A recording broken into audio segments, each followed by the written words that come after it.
নমস্কাৰ মৰমৰ ছাত্ৰ ছাত্ৰীসকল, এই ছবিখন দেখিছানে?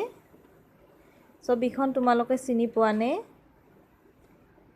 এই ছবিখন হৈছে ৰূপকোঁৱৰ জ্যোতিপ্ৰসাদ আগৰৱালাৰ। জ্যোতিপ্ৰসাদ আগৰৱালাৰ নাম শুনিছানে তোমালোকে? জ্যোতিপ্ৰসাদ আগৰৱালা হ'ল এজন শিল্পী, সাহিত্যিক, গল্পকাৰ, নাট্যকাৰ আৰু কথাছবি নিৰ্মাতা। তেওঁৰ জন্ম হৈছিল 1903 চনৰ 17 জুনত ডিব্ৰুগড় জিলাৰ তামোলবাৰী চাহ বাগিচাত। তেওঁৰ পিতৃৰ নাম আছিল পৰমানন্দ আগৰৱালা আৰু মাতৃৰ নাম কিৰণময়ী দেৱী। তেওঁৰ জন্মৰ পিছতে তেওঁৰ ককা দেউতাকে তেওঁলোকৰ তেজপুৰৰ স্থায়ী ঘৰলৈ লৈ যায়।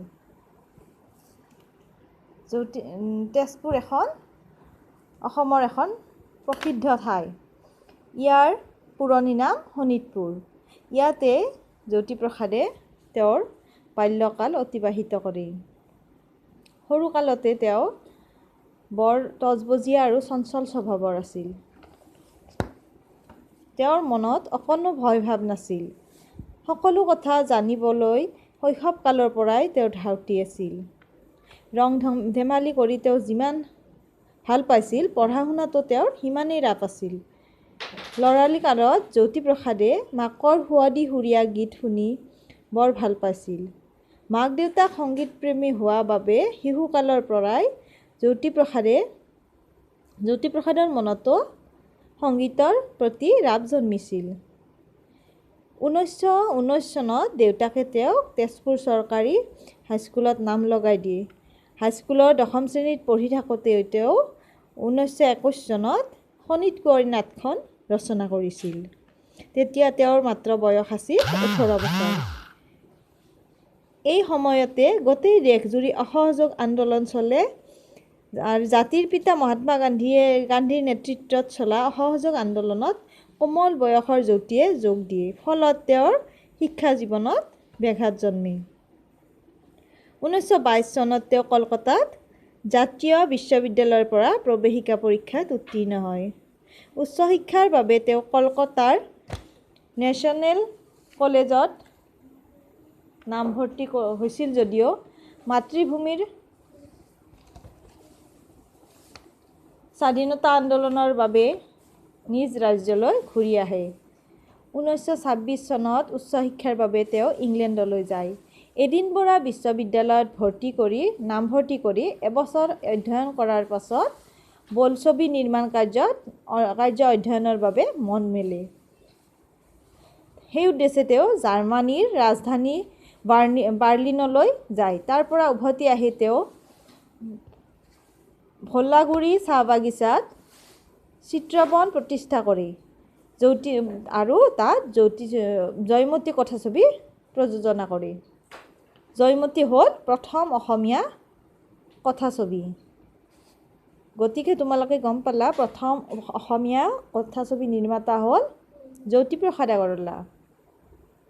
1934 চনত দেৱযানীৰ লগত তেওঁৰ বিয়া হয়। 1939 চনত ইন্দ্ৰমালতী নামেৰে তেওঁ আন এখন কথাছবি নিৰ্মাণ কৰে। তাৰ পিছত তেওঁ অসমৰ ইমূৰৰ পৰা সিমূৰলৈ ঘূৰি বিভিন্ন গীত গাই ডেকা শক্তিক জাগ্ৰত কৰে। আন্দোলনক যোগ দিয়াৰ অপৰাধত জ্যোতিপ্ৰসাদক কাৰাদণ্ড বিহা হৈছিল। তেওঁৰ গান শুনি দলে দলে ডেকা গাভৰু আহি আন্দোলনত যোগ দিছিল। তেওঁৰ ৰচনা কৰা গীতবিলাকক কোৱা হয় জ্যোতি সংগীত। এইগৰাকী মহান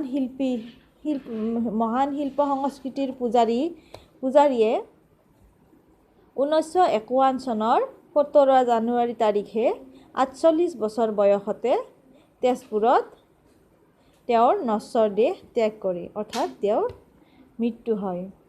তেওঁ লিখা নাটকবোৰ হ'ল শোণিতকুঁৱৰী, কাৰেঙৰ লিগিৰি, লভিতা, ৰূপালী, নিমাতী কইনা, সোণপখিলী, খনিকৰ ইত্যাদি। শিশুসকলৰ বাবে লিখা কবিতাসমূহ হ'ল কম্পুৰ সপোন, নতুন অকণমানিৰ গান, অকণিৰ সপোন, জ্যোতি ৰামায়ণ ইত্যাদি। তোমালোকে জানিলা জ্যোতিপ্ৰসাদৰ বিষয়ে। এই পাঠটিৰ পিছফালে তেখেতৰ চমু পৰিচয় দিয়া আছে, তোমালোকে সুন্দৰভাৱে পঢ়ি চাবা আৰু কথাখিনি মনত ৰাখিবা। নমস্কাৰ।